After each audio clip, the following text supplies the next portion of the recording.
That's right, and game 1 is underway. Mga kaibigan, Air21 gets first possession. And you have Chris Pacana guarding Gary David.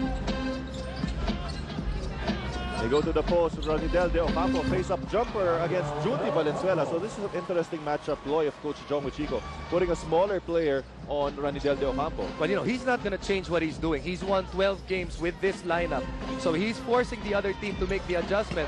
But you would expect si Ranidel should be able to handle Junti at the post. When you look at the bench of Barangay Ginebra, the only forward that may be tall enough to guard the forwards of Air21 might be Sunday Salvacion. That's right. Or probably Vic Pablo.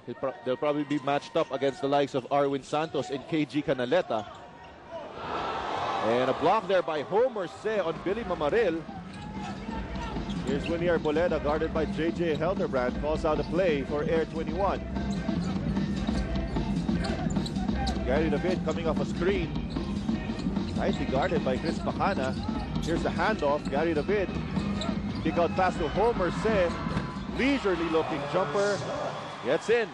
Yeah, that's a perfect start for Air21. Sabi mo, yung start baka kinakabahan ka dahil first time mo dito sa finals. Their first 2 attempts, they net a basket. So advantage Air21 in the first 1 minute and change. How about a hunger factor dito, Jason? No? Sabi nga natin, ito going for history itong Air21 dito sa kanila franchise. Well, you know, for me, the hunger factor, everyone is always hungry for a victory. Hindi naman nawawala yan sa isang atleta eh. Obviously, for Air21, you might say, oh, tagal na nilang hindi pa nila natitikman yan.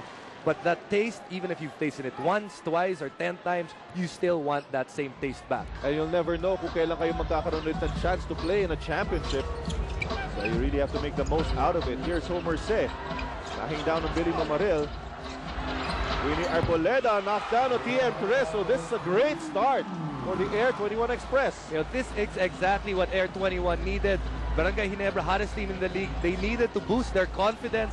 Ano pa hihingin mo? 3 bitaw, 3 pasok agad. You know, kaya iniisip mo na if you're Coach John Wichico, will the rest really do you more good than harm? Dahil nga they're the hottest team in the league right now. 12 straight victories. Kaya nga lang, because they disposed of Red Bull in 4 straight games, nagkaroon sila ng pahinga to prepare. Di pa kanila alam kung Air21 or Magnolia mga kalaban nila. Exactly, and after that 2 games that the Air21 had to play against Magnolia, remember we had that additional rest day. So in effect, isang buong linggo hindi nakakuha na nakikita ng basketball court itong Barangay Ginebra. And as a coach, you'd like your team to keep on playing. And habang maganda pa, while you're hot, habang maganda pa ang tinatakbo ng team mo. And Air21 has raced to a 7-0 lead here in the opening minutes of the first quarter.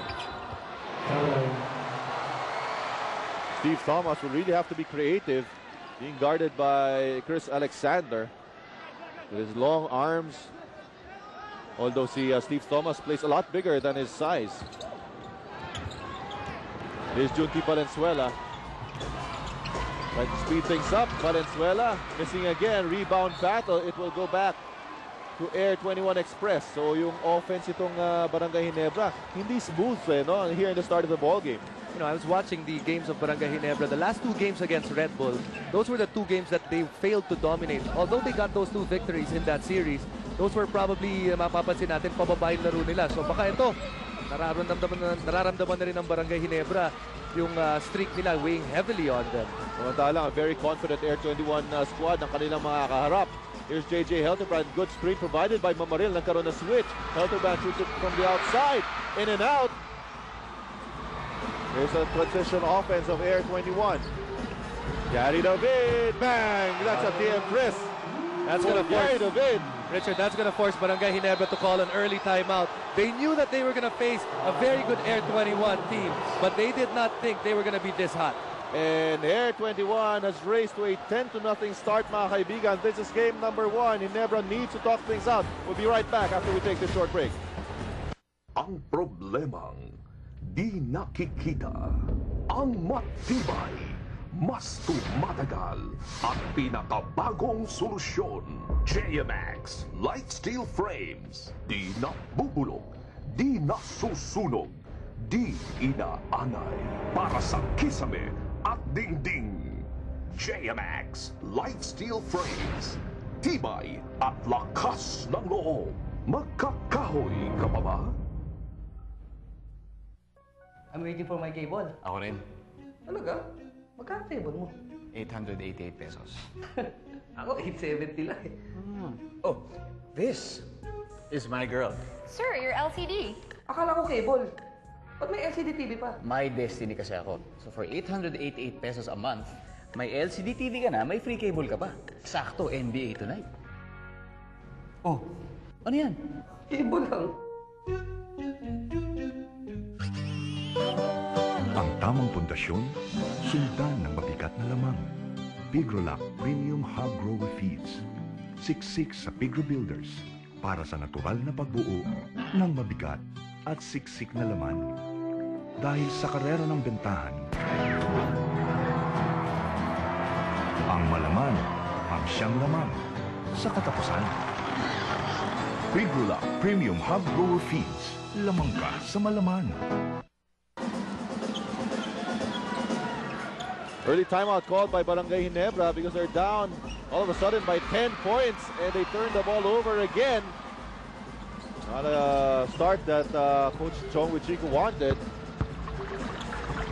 Yung nababanggit natin kanina, the Kings obviously they're scoreless or they're 0 out of 4. Yung Express ang ganda na shooting 4 out of 6. Except for that one, Omer Say asking for a foul. There's JJ Hildebrand met up high by Winnie Arboleda. Switch on defense, it's Arboleda going up against Alexander. Good cut inside for Billy Mamaril and he opened things up for Barangay Ginebra with that slam dunk. Remember we talked about pick and roll. Pick and roll ang ginawa ng Barangay Ginebra. Air21 switch. Their defense had to focus on Chris Alexander. Chris Alexander finding the open man. Here they go inside to Steve Thomas. Nice incursion inside for Steve Thomas. Really not intimidated by the much taller Chris Alexander. Bakit nga natin, gumawa ng 32 to si Steve Thomas nung binabantayan siya ni Chris Alexander. Ito naman, Billy Mamaril, mas maliit rin bumabantay sa kanya. And he takes advantage of it. Asking for a foul, 4 points para kay Mama. Gustong pawiin ka agad na Arboleda, missing on that 3-point attempt. And action has picked up here, mga kaibigan. Here's Jody Valenzuela. Valenzuela, yes! So now it is a run by Barangay Ginebra at buhay na po. Ito Barangay Ginebra Fanatics dito po sa Big Dome. That says it all, mga kaibigan. You know who is the favorite of the crowd. And this is something that Air21 has to contend with. Now, Richard, coming off that timeout, first play of Barangay Ginebra was a turnover, but after that, a couple of quick attempts by Air21 that did not go in. Ito yung nakita natin kanina mula kay Billy Mamaril. Alright, this is the Yakult slam dunk by Billy Mamaril, brought to you by Yakult. Yakult every day okay. Sigurado ka dyan. Ranidel de Ocampos who says three, nothing there. Rebound goes to Barangay Ginebra and an off and running. Paul Artadi in the court. Artadi drops it off to Chris Alexander, bangs into Steve Thomas, loses a leather.